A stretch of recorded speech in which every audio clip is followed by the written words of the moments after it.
রথযাত্রার পুণ্যতিথিতে মিছিলে সামিল হয়ে হঠাৎ অসুস্থ হয়ে তরুণীর মৃত্যুকে কেন্দ্র করে ধর্মনগরে চাঞ্চল্য দেখা দিয়েছে। ধর্মনগর শহরের প্রাণকেন্দ্রে আয়োজিত রথযাত্রা উৎসবের দিন এক মর্মান্তিক ঘটনা ঘটেছে।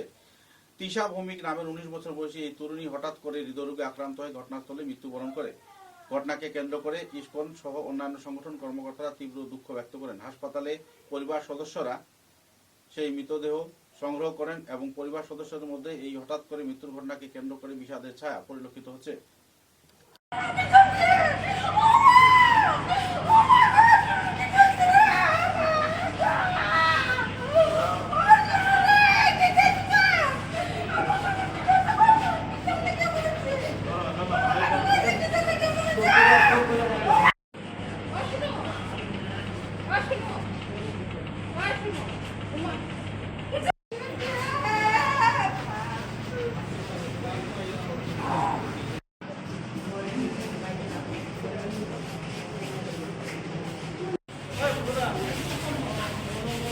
এখন থেকে মোটামুটি আধা ঘন্টা 45 মিনিট আগে পেশেন্ট নিয়ে আসা হয়। 19 বছর বয়সের ফিমেল পেশেন্ট।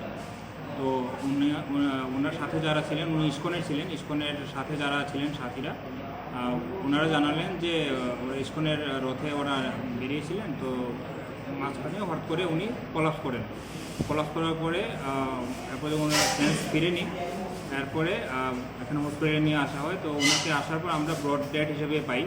তো হঠাৎ করে ওনার কোনো ইনজুরি মার্কও নেই এবং সাথে যারা আছেন ওরা কোনো পাস হিস্ট্রিও দিতে পারেনি যে আগে কোনো রকমের কোনো শারীরিক কোনো অসুস্থতা ছিল কি না।